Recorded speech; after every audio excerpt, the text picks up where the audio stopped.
Legendary trader Jessie Livermore యొక్క 10 risk management rules part 1. Number 1, లాస్లో ఉన్న పొజిషన్స్ని ఎప్పుడు కూడా యావరేజ్ చేయకండి.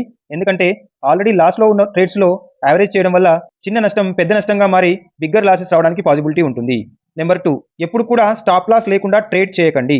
స్టాక్ మార్కెట్ అనేది రిస్కీ అసెట్. ఇక్కడ క్యాలిక్యులేటెడ్ రిస్క్ తీసుకోవాలి. కాబట్టి ఖచ్చితంగా ట్రేడ్ తీసుకునే కంటే ముందే ప్రీ డిఫైన్డ్ స్టాప్ లాస్ పెట్టుకోవాలి. స్టాప్ లాస్ లేకపోవడం వల్ల రిస్క్ అనేది అన్లిమిటెడ్గా ఉండడానికి పాసిబిలిటీ ఉంది. Number 3, cut the losses quickly. ఏదైనా ట్రేడ్ మన డైరెక్షన్లో కాకుండా ఆపోజిట్ డైరెక్షన్లో మూవ్ అవుతూ మన స్టాప్ లాస్ని హిట్ చేసినప్పుడు ఆశతో మళ్ళీ రివర్స్ అవుతుందేమో అని వెయిట్ చేయకుండా ఇమీడియట్గా ఆ ట్రేడ్ నుంచి ఎగ్జిట్ అయి లాసెస్ని యాక్సెప్ట్ చేయాలి. Number 4, let the winners run. మనం తీసుకున్న ట్రేడ్స్ మన డైరెక్షన్లో మూవ్ అవుతున్నప్పుడు మనం ప్రాఫిట్స్ని ఎక్కడ కోల్పోతామేమో అని భయపడి ఎగ్జిట్ తీసుకోకుండా మనం పేషెన్స్తో వెయిట్ చేస్తూ ఆ విన్నింగ్ ట్రేడ్స్ని రన్ చేస్తూ మన క్లియర్ ఎగ్జిట్ రూల్ వచ్చినప్పుడే ఎగ్జిట్ అవ్వడం వల్ల బిగ్గర్ గెయిన్స్ని పొందడానికి పాసిబిలిటీ ఉంటుంది. నెంబర్ 5, ఒక పర్టికులర్ ట్రేడ్లో మనం టోటల్ క్యాపిటల్లో 1 to 2% మాత్రమే రిస్క్ చేయాలి.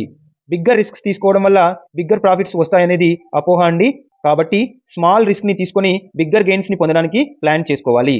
Small losses and bigger gains is the ultimate secret of stock market success.